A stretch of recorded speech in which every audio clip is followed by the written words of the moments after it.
حضرت ابو سعید خدری رضی اللہ تعالیٰ عنہ سے روایت ہے، فرمایا ایک دن رسول اللہ صلی اللہ علیہ وسلم مسجد میں داخل ہوئے تو وہاں ایک انصاری شخص بیٹھے ہوئے تھے جن کا نام ابو امامہ تھا۔ آپ صلی اللہ علیہ وسلم نے پوچھا، اے ابو امامہ، میں تمہیں مسجد میں ایسے وقت میں بیٹھا دیکھ رہا ہوں جو نماز کا نہیں، خیریت تو ہے؟ انہوں نے عرض کیا، یا رسول اللہ صلی اللہ علیہ وسلم، بسم اللہ الرحمن الرحیم، السلام علیکم ورحمۃ اللہ وبرکاتہ۔ ناظرین، اللہ تعالیٰ کی بارگاہ میں نماز تہجد کے لیے حاضری دینا یہ ایک ایسا عمل ہے جس کی وجہ سے انسان دنیا میں بڑے بڑے مرتبے حاصل کر لیتا ہے۔ رات کی تنہائی میں بندہ راحت اور آرام کو چھوڑ کر سردی اور گرمی کی شدت برداشت کر کے وضو کر کے جب اللہ تعالیٰ کی بارگاہ اقدس میں حاضر ہوتا ہے تو وہ اللہ تعالیٰ کا قرب تلاش کرتا ہے اور اللہ تعالیٰ کی رحمت جوش میں آتی ہے اور وہ اپنے بندوں کو اپنے قرب و لطف سے مالا مال فرما دیتا ہے۔ فرائض کے بعد سب سے زیادہ فضیلت والی نماز تہجد ہے۔ نماز تہجد کی فضیلت قرآن مجید کی روشنی میں قرآن پاک میں کئی مقامات پر اس نماز کی اہمیت و فضیلت بیان ہوئی ہے۔ چنانچہ ارشاد باری تعالیٰ ہے، ترجمہ، اور رحمان کے بندے وہ ہیں جو راتیں اس طرح گزارتے ہیں کہ وہ اپنے پروردگار کے آگے کبھی سجدے میں ہوتے ہیں اور کبھی قیام میں۔ بھلا کیا ایسا شخص اس کے برابر ہو سکتا ہے جو رات کی گھڑیوں میں عبادت کرتا ہے، کبھی سجدے میں کبھی قیام میں، آخرت سے ڈرتا ہے اور اپنے پروردگار سے رحمت کا امیدوار ہے؟ کہو کہ وہ جانتے ہیں اور جو نہیں جانتے سب برابر ہیں، اور رات کے اوقات میں بھی تسبیح کرو اور دن کے کناروں میں بھی، تاکہ تم خوش ہو جاؤ۔ بے شک رات کے وقت اٹھنا ہی ایسا عمل ہے جس سے نفس اچھی طرح کچلا جاتا ہے اور بات بھی بہتر طریقے پر کہی جاتی ہے۔ اے پیغمبر، تمہارا پروردگار جانتا ہے کہ تم 2/3 رات کے قریب اور کبھی آدھی رات اور کبھی 1/3 رات تہجد کی نماز کے لیے کھڑے ہوتے ہو، اور تمہارے ساتھیوں میں سے بھی ایک جماعت ایسے ہی کرتی ہے، اور رات کے کچھ حصے میں تہجد پڑھا کرو جو تمہارے لیے ایک اضافی عبادت ہے۔ امید ہے کہ تمہارا پروردگار تمہیں مقام محمود تک پہنچائے گا۔ نماز تہجد کی فضیلت احادیث نبویہ کی روشنی میں نبی کریم صلی اللہ علیہ وسلم کے فرامین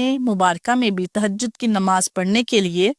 بے شمار فضائل اور مختلف قسم کی ترغیبات وارد ہوئی ہیں۔ چنانچہ حضرت عبداللہ بن سلام رضی اللہ عنہ فرماتے ہیں کہ جب حضور اقدس صلی اللہ علیہ وسلم مدینہ منورہ تشریف لائے تو لوگ آپ صلی اللہ علیہ وسلم کی طرف دوڑنے لگے اور کہنے لگے کہ حضور صلی اللہ علیہ وسلم تشریف لائے ہیں۔ میں بھی لوگوں کے ساتھ آیا تاکہ دیکھوں کہ واقعی آپ صلی اللہ علیہ وسلم نبی ہیں یا نہیں۔ میں نے آپ صلی اللہ علیہ وسلم کا چہرہ مبارک دیکھ کر کہا کہ یہ چہرہ جھوٹے شخص کا نہیں ہو سکتا۔ وہاں پہنچ کر جو سب سے پہلا ارشاد حضور صلی اللہ علیہ وسلم کی زبان سے سنا وہ یہ تھا کہ اے لوگو، آپس میں اسلام کا رواج ڈالو اور غربا کو کھانا کھلاؤ اور صلہ رحمی کرو، اور رات کے وقت جب سب لوگ سوتے ہیں تہجد کی نماز پڑھا کرو تو سلامتی کے ساتھ جنت میں داخل ہو جاؤ گے۔ حضرت ابو ہریرہ رضی اللہ تعالیٰ عنہ سے روایت ہے کہ رسول اللہ صلی اللہ علیہ وسلم نے فرمایا، رمضان کے بعد سب سے زیادہ فضیلت والا روزہ اللہ کے مہینے محرم کا روزہ ہے، اور فرض نماز کے بعد سب سے زیادہ فضیلت والی نماز رات کی تہجد کی نماز ہے۔ حضرت ابو سعید خدری رضی اللہ تعالیٰ عنہ سے روایت ہے کہ رسول اکرم صلی اللہ علیہ وسلم نے فرمایا، جب رات کے وقت آدمی اپنی بیوی کو جگائے اور دونوں 2 رکعتیں پڑھیں یا 2 رکعت پڑھے تو وہ اللہ کا ذکر کرنے والوں اور ذکر کرنے والیوں میں لکھ دیے جاتے ہیں۔ حضرت ابو ہریرہ رضی اللہ تعالیٰ عنہ سے روایت ہے کہ رسول اللہ صلی اللہ علیہ وسلم نے فرمایا، تم میں سے ہر ایک کی گدی پر جب وہ سوتا ہے تو شیطان 3 گرہیں لگا دیتا ہے، ہر گرہ پر یہ کہتا ہے کہ تیرے لیے رات بہت لمبی ہے، بس خوب سو۔ اگر وہ بیدار ہو کر اللہ کا ذکر کرتا ہے تو ایک گرہ کھل جاتی ہے، پھر اگر وہ وضو بھی کر لیتا ہے تو ایک اور گرہ کھل جاتی ہے، پھر اگر وہ نماز بھی پڑھ لیتا ہے تو تمام گرہیں کھل جاتی ہیں، اور وہ صبح اس حال میں کرتا ہے کہ وہ حشاش بشاش اور پاکیزہ نفس ہوتا ہے، ورنہ اس کی صبح اس حال میں ہوتی ہے کہ وہ خبیث النفس اور سست ہوتا ہے۔ حضرت علی رضی اللہ تعالی عنہ سے مروی ہے کہ حضور اقدس صلی اللہ علیہ وسلم نے ارشاد فرمایا کہ جنت میں ایسے بالا خانے ہیں جو آپ گنوں کے بنے ہوئے معلوم ہوتے ہیں، ان کے اندر کی سب چیزیں باہر سے نظر آتی ہیں۔ صحابہ رضی اللہ عنہم نے عرض کیا، یا رسول اللہ صلی اللہ علیہ وسلم، یہ کن لوگوں کے لیے ہیں؟ حضور صلی اللہ علیہ وسلم نے فرمایا، جو اچھی طرح سے بات کریں اور غربا کو کھانا کھلائیں اور ہمیشہ روزے رکھیں اور ایسے وقت میں رات کو تہجد پڑھیں جب لوگ سو رہے ہوں۔ حضرت بلال حبشی رضی اللہ تعالیٰ عنہ سے روایت ہے کہ رسول اللہ صلی اللہ علیہ وسلم نے ارشاد فرمایا کہ تم رات کو جاگنے کو لازم پکڑو، کیونکہ یہ تم سے پہلے صالحین اور نیک لوگوں کا طریقہ ہے، اور رات کو قیام اللہ تعالیٰ کی طرف تقرب کا ذریعہ ہے اور گناہوں کے لیے کفارہ ہے اور گناہوں سے روکنے اور حسد سے دور کرنے والی چیز ہے۔ حضرت ابو سعید خدری رضی اللہ تعالیٰ عنہ سے روایت ہے کہ نبی کریم صلی اللہ علیہ وسلم نے ارشاد فرمایا کہ 3 قسم کے آدمیوں سے حق تعالیٰ شانہ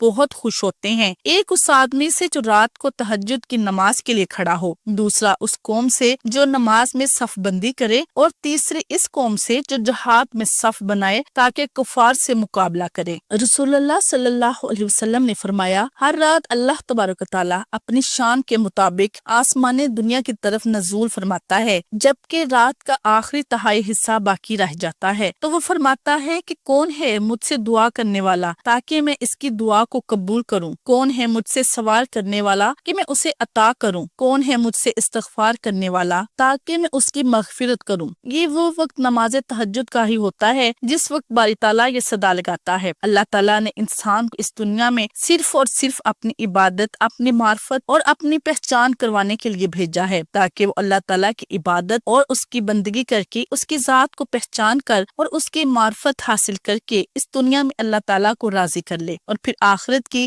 ہمیشہ ہمیشہ کی زندگی عیش و عشرت اور راحت و آرام میں بسر کرے۔ یہی وجہ ہے کہ حضرات انبیاء علیہ الصلوۃ والسلام، صحابہ کرام، تابعین، تبع تابعین اور ائمہ مجتہدین نے اپنے تمام شعبہ زندگی، معاشرت و معیشت، غمی و خوشی، تنگ دستی و فراوانی، اور اپنے حرکات و سکنات اور نشست و برخاست کے ہر وقت اور ہر لمحہ میں اس عظیم مقصد کو اپنے سامنے رکھا اور اس کے اختیار کرنے میں ہمیشہ وہ کوشاں رہے۔ وہ دنیاوی کاروبار، زراعت و تجارت، صنعت و حرفت وغیرہ بھی کرتے تھے، لیکن ان کے دل ہمیشہ اللہ تعالیٰ کی محبت و الفت میں مست و سرشار رہتے اور کسی وقت بھی اس کی یاد سے غافل نہیں رہتے تھے۔ ایسے ہی لوگوں کے بارے میں اللہ تعالیٰ نے قرآن مجید میں فرمایا ہے، یہ وہ لوگ ہیں کہ جنہیں کوئی تجارت یا کوئی خرید و فروخت نہ اللہ کی یاد سے غافل کرتی ہے، نہ نماز قائم کرنے اور نہ زکوٰۃ دینے سے۔ یہی وہ لوگ ہیں جو رات جیسے پرسکون وقت میں بھی راحت و آرام کی بجائے اپنے محبوب حقیقی کے سامنے عبادت و بندگی کے لیے دستہ بدستہ کھڑے ہوتے ہیں اور نماز میں اس کے سامنے راز و نیاز میں مشغول ہو جاتے ہیں۔ اللہ تعالیٰ نے انہی لوگوں کا قرآن مجید میں مختلف انداز میں ذکر فرمایا ہے، چنانچہ ایک جگہ ارشاد فرمایا ہے،